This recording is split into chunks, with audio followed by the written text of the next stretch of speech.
ఓం శ్రీమాత్రే నమః. ETV life ఆధ్యాత్మిక ఛానల్ ప్రేక్షకులకు స్వాగతం. యదనుగ్రహాయ మాత్రేణ శోకమోహౌ విముచ్యతే తస్మై శ్రీ దేశికేంద్రాయ నమోస్తు పరమాత్మనే.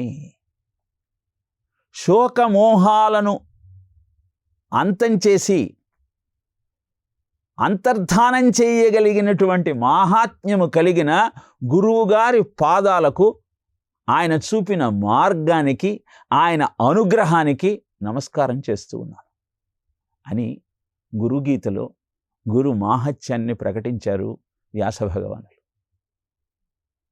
శోకమోహాలను దూరం చేయటము అన్నటువంటి గురు మాహాత్మ్యాన్ని మనం విశ్లేషిస్తే, శోకం అంటే ఏమిటి, మోహం అంటే ఏమిటి? Desire to achieve something, fear of becoming nothing. ఏదో అందుకోవాలన్న తాపత్రయము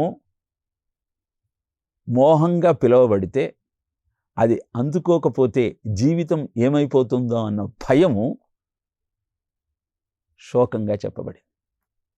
ఈ శోకాన్ని మోహాన్ని పోగొట్టుకోవాలి అంటే, తద్వారా మనలో ఉన్నటువంటి ప్రతిభను తెలుసుకోవాలి అంటే, గురువుగారి అనుగ్రహం మాత్రమే పరిష్కారం.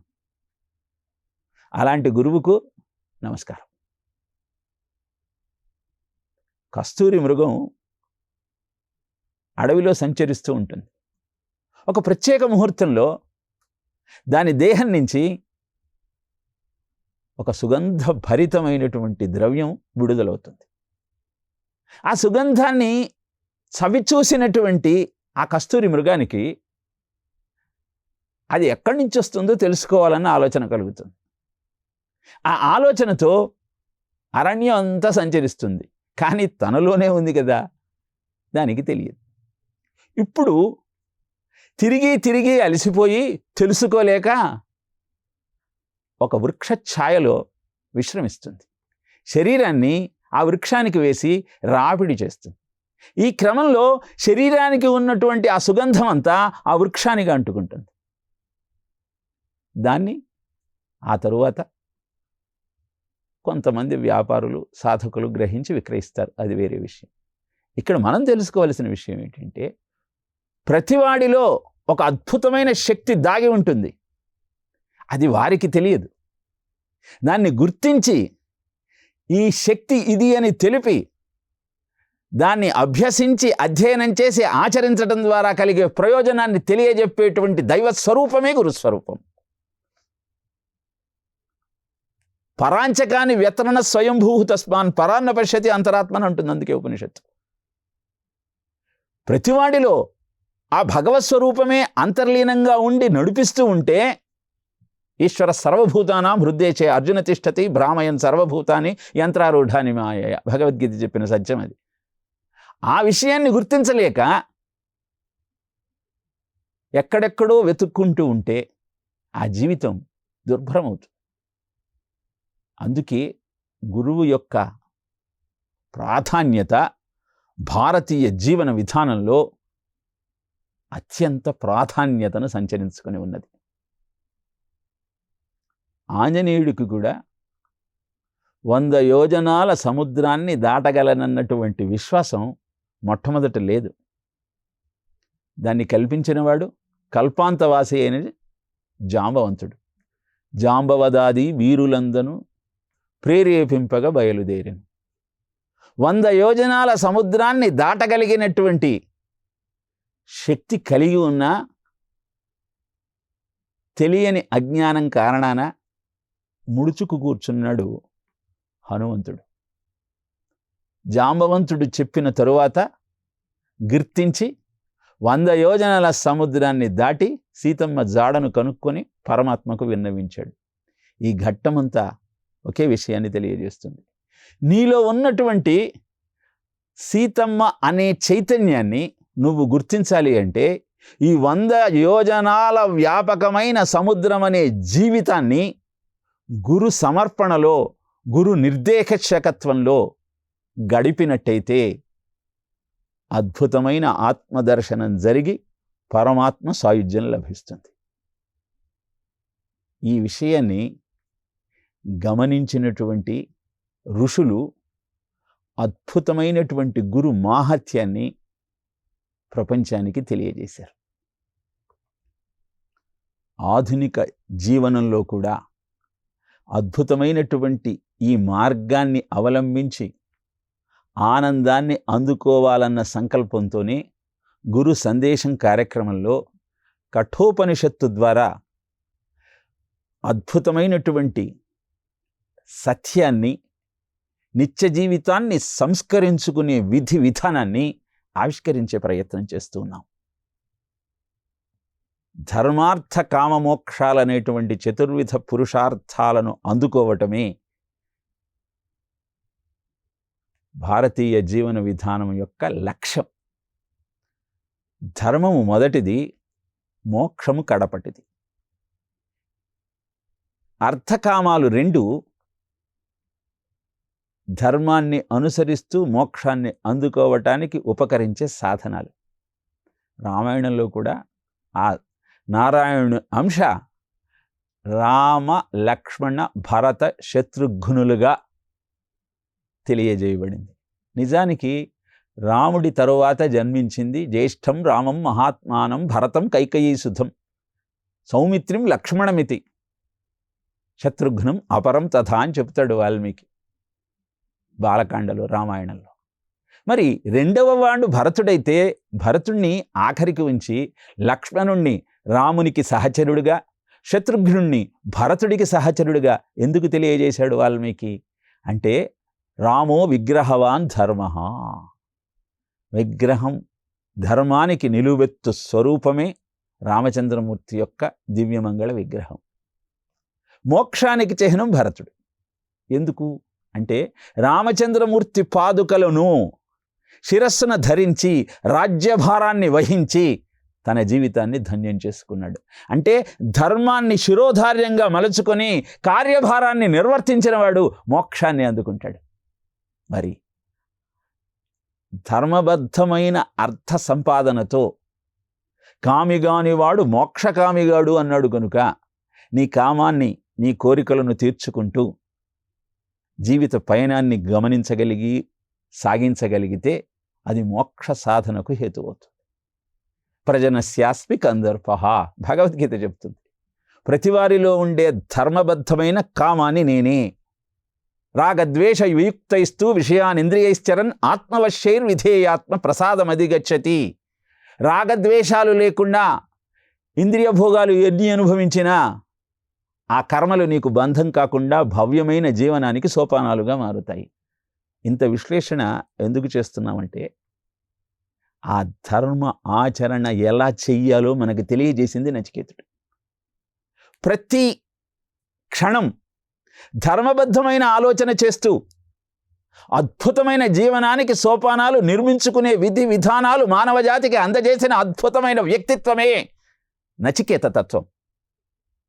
దాన్ని అర్థం చేసుకోవాలి అంటే, ప్రతి క్షణము అతను గడిపినటువంటి, మాట్లాడినటువంటి, చేసినటువంటి విధి విధానాలన్నింటినీ పరిశోధించి పరీక్షించి మరి అవగాహన చేసుకోవాల్సిన అవసరం ఉన్నది. అదే కఠోపనిషత్తులో మనం తెలుసుకుంటున్న ప్రతి శ్లోకం యొక్క, మంత్రం యొక్క అంతరార్థం. ఆధునిక యువతకు అద్భుతమైనటువంటి జీవన విధానాన్ని అందజేయాలన్న సంకల్పంతో వేద విజ్ఞానము, ఉపనిషత్తు విజ్ఞానము అందించారు ఋషులు. కృష్ణ యజుర్వేదానికి అనుసంధానమైనటువంటి, అనుబంధమైనటువంటి తైత్తరీయ ఉపనిషత్తులో మౌద్గల మహర్షి విద్యార్థులు, గురువులు ఎలాంటి అనుబంధం కలిగి ఉండాలో వివరించారు. ధర్మార్థ కామ మోక్షాలనే చతుర్విధ పురుషార్థాలను అందుకోవాలి అంటే ధర్మాన్ని ఆచరిస్తే మోక్షాన్ని పొందవచ్చు. దీనికి బ్రహ్మచర్య, గృహస్థ, వానప్రస్థ, సన్యాస ఆశ్రమాలనేటువంటి జీవుని జీవిత ఆశ్రమ వివరాలు ఎలా సహకరిస్తాయో పరిశీలిస్తే నచికేతుడు తెలియజేసినటువంటి విధానము మనకు అర్థమవుతుంది. బ్రహ్మచర్య ఆశ్రమము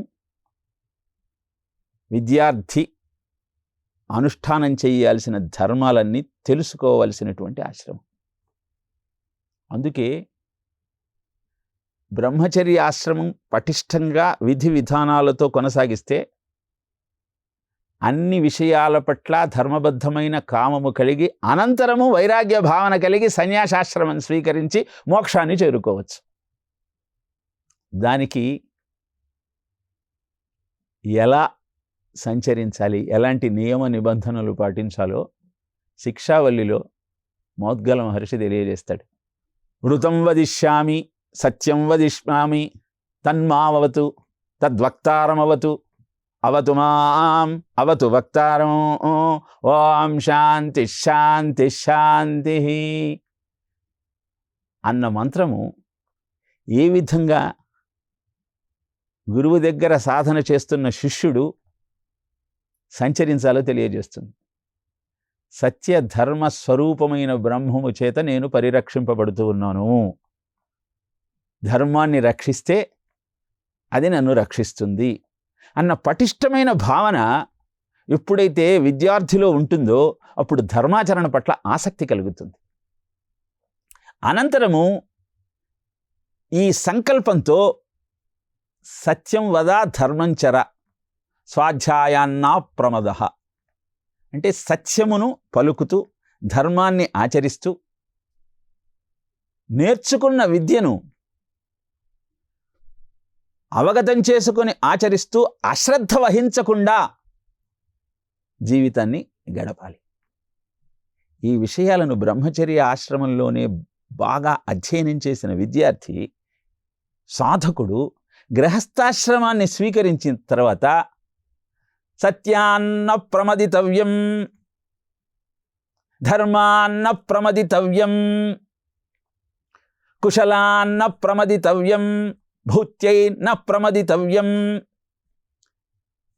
స్వాధ్యాయ ప్రవచనాభ్యాం న ప్రమదితవ్యం దైవపితృ కార్యాభ్యాం న ప్రమదితవ్యం అని సంచరించాలి. అంటే ధర్మాచరణ పట్ల అశ్రద్ధ వహించను, సత్యవంతమైన జీవితాన్ని గడపటంలో అశ్రద్ధ వహించను, సంపాదించిన ధనాన్ని సంరక్షించటంలో ఎలాంటి అశ్రద్ధ వహించను. ఇక దైవ కార్యాలను పితృకార్యాలను ఆచరించటంలో ఎలాంటి అశ్రద్ధ వహించను. స్వాధ్యాయం చేస్తూ ప్రవచనాలు ఇచ్చేటువంటి బాధ్యతను విస్మరించను. ఇలా గృహస్థాశ్రమంలో ధర్మాలన్నింటినీ ఆచరిస్తూ ఉంటే ఏ విధంగానైతే ధర్మము అర్థకామము అన్నీ కూడా మోక్షానికి హేతువులవుతాయో ఇలా ఆలోచన విధానాన్ని పుష్కలంగా పటిష్టంగా చేసుకున్న తరువాత ఆత్మానం రథినం విద్ధి శరీరం రథమేవచ బుద్ధింతు సారథిం విద్ధి మనః ప్రగ్రహమేవచ అని కఠోపనిషత్తులోనే మొదటి అధ్యాయంలోని 3వ వల్లిలోని 6వ శ్లోకం తెలియజేసింది. ఈ విజ్ఞానం కలుగుతుంది. ఈ శరీరాన్ని రథంగా, శరీరాన్ని నడిపిస్తున్న చైతన్యాన్ని రథికుడిగా, బుద్ధిని సారథిగా, మనస్సును ఈ రథాన్ని నడుపుతున్నటువంటి గుర్రములకు, ఇంద్రియాలనే గుర్రములకు పగ్గములుగా భావించి జీవితాన్ని అద్భుతంగా గడిపి మోక్షాన్ని చేరుకుంటాడు. ఇలా ధర్మార్థ కామమోక్షములనే చతుర్విధ పురుషార్థములను ఏ విధంగా అందుకోవాలో నచికేతుడికి అనంతర కాలంలో యముడు తెలియజేస్తాడు. సందర్భం వచ్చింది కనుక ఇక్కడే చెప్పుకునే ప్రయత్నం చేస్తున్నాం. ఆ తరువాత చెప్పిన మాట అద్భుతంగా మనకు శిరోధార్యం. మాతృదేవో భవ, పితృదేవో భవ, ఆచార్య దేవో భవ, అతిథి దేవో భవ. అతిథిని దైవస్వరూపంగా భావిస్తాం. అందుకే నచికేతుడు యమపురికి వెళ్ళిన తరువాత అక్కడ 3 రోజుల పాటు ఏ ఆహారాన్ని స్వీకరించకుండా నా కర్తవ్యం ఏమిటో తెలుసుకున్న తరువాతనే నాకు అన్నపానీయాదులను స్వీకరించాలన్నటువంటి సంకల్పం ఉన్నది అని స్పష్టంగా ఆ యముని యొక్క సచివులకు తెలియజేసి నిష్ఠలో తపస్సులో కూర్చున్నాడు. 3 రోజుల తర్వాత యముడు రాగానే సచివులంతా యముడితో వైశ్వానర ప్రవిశత్ అతిథిర్బ్రాహ్మణో గృహాన్ తస్మాగం శాంతిం కుర్వంతి హర వైవస్వతోదకం అంటూ 3 రోజులైంది ఆ పిల్లవాడు ఇక్కడికి వచ్చి. పచ్చి మంచినీళ్లు ముట్టుకోలేదు, అందించిన ఆహారాన్ని స్వీకరించలేదు, మౌనంగా నిష్ఠలో తపస్సులో కూర్చున్నాడు. కానీ అతిథి భగవత్ స్వరూపం. వైశ్వానరః, అలా ఇంటికి వచ్చిన అతిథికి కావలసిన సౌకర్యాలు చేయకపోతే ఆ గృహస్థు అవస్థల పాలవుతాడు. అతిథాకిల పూజార్హ అంటాడు. అతిథి ఎల్లవేళలా పూజనీయుడు అని తెలియజేస్తాడు. ఎప్పుడైతే ఇంటికి వచ్చిన అతిథి నిరాహారంగా ఉంటాడో అప్పుడే ఆ గృహస్థు యొక్క పతనం ప్రారంభమవుతుంది అని సకల ధర్మాలు తెలిసినటువంటి సమవర్తి అయిన యమధర్మరాజుతో ఆయన సచివులన్నీ అందరూ చెబుతున్నారు. వాళ్ళు చెబుతుంటే యమధర్మరాజు శ్రద్ధగా వింటున్నాడు. అదే విషయాన్ని ఈ మంత్రంలో తెలియజేస్తూ ఉన్నాడు. వైశ్వానర ప్రవిశ్యత్ అతిథిర్ బ్రాహ్మణో గృహాన్. బ్రాహ్మణ రూపంలో ఇంటికి వచ్చిన ఆ అగ్ని స్వరూపమైనటువంటి అతిథికి జలాన్ని అందించవయ్యా, ఆయనను నిర్లక్ష్యం చేయవద్దు. ఆశా ప్రతీక్షే సంగతగం సూనృతంచ ఇష్టాపూర్తే పుత్ర పశూగంశ్చ సర్వాన్ ఏతద్వృక్తే పురుష స్వాల్ప్యమేధసో యస్యాన్నశ్నన్ వసతి బ్రాహ్మణో గృహే. ఏం జరుగుతుందో అతిథులను అవమానిస్తే స్పష్టంగా ఈ శ్లోకంలో మంత్రంలో మనకు తెలియజేస్తున్నాడు. ఆశా ప్రతీక్షే. ఆశ అంటే మనము అద్భుతమైన కృషి పట్టుదలతో కార్యక్రమాన్ని నిర్వర్తిస్తూ దేన్నో అందుకోవాలని ప్రయత్నిస్తూ ఉంటాం. అందుకోవలసిన విషయము పట్ల స్పష్టత ఉండదు. జాబ్ కోసం అనేకమైనటువంటి రిటన్ టెస్టులు రాస్తూ ఉంటాం.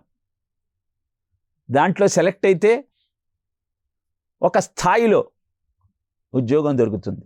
అది ఎక్కడా అన్నది ఆ పరీక్షకు సమాయత్తమవుతున్న సమయంలో మనకు తెలియకపోవచ్చు.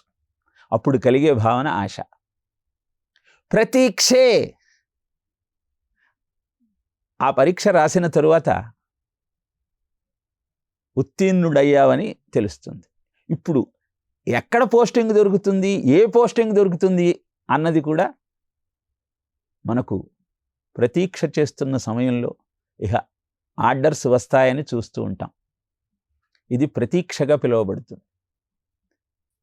ఆశా ప్రతీక్షే సంగతగుం.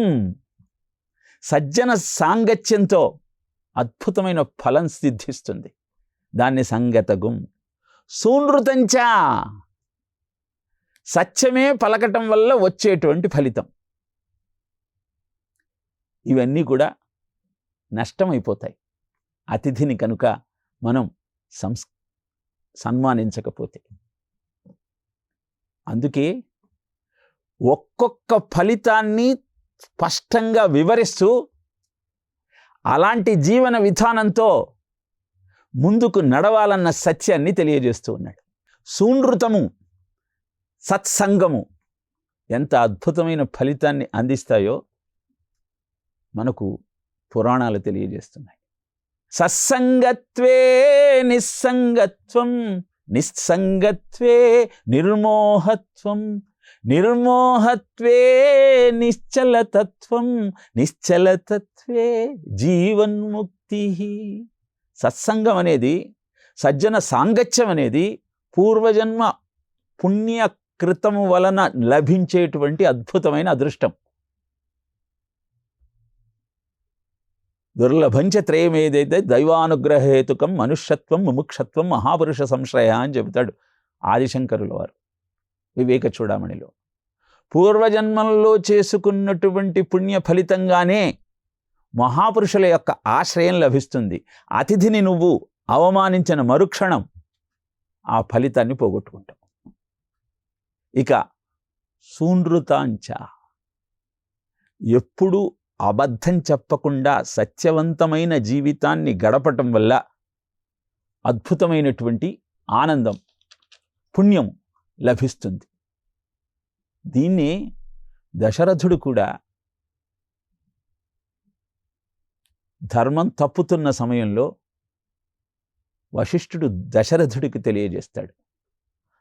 సంశ్రుత్యైనం కరిష్యామి ఇది అకర్వణస్య రాఘవ ఇష్టాపూర్తవధో భూయాత్ తస్మాద్ రామం విసర్జయ. ఒక పని చేస్తానని వాగ్దానం చేసి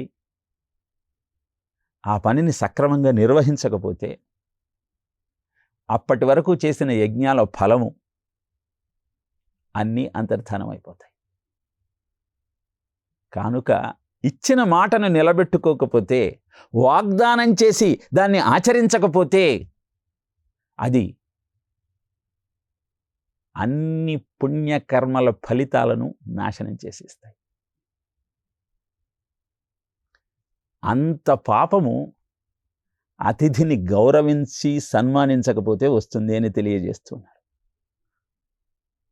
ఎందుకని అనృత దోషం ఇంతటి ప్రమాదాన్ని తెచ్చిపెడుతుంది? దానికి భాగవతం మనకు సాక్ష్యాన్ని తెలియజేస్తుంది, నిదర్శనాన్ని తెలియజేస్తుంది. భూమండలాన్ని వదిలి వెళ్ళిపోమంటూ కలిని ఆజ్ఞాపిస్తాడు పరీక్షిత్తు. అప్పుడు కలి, నా యుగధర్మాన్ని నెరవేర్చాలంటే నేను ఎక్కడైనా ఉండాలి, వెళ్ళిపోమంటే ఎలా అని ప్రశ్నిస్తాడు. అయితే జూతం, పానం, స్త్రియా, సూనం, జూతంలో, సురాపానంలో, అధర్మ ప్రవర్తన కలిగిన స్త్రీలలో, పశువధ జరిగే ప్రాంతాల్లో ఉండమంటాడు. పునశ్చ యాచయామాత జాత రూపం అదాత్ విభు. 4 సరిపోవు, ఇంకొక స్థానాన్ని ఇవ్వమంటాడు కలి. అలానే అని పరీక్షిత్తు అభయం ఇస్తాడు.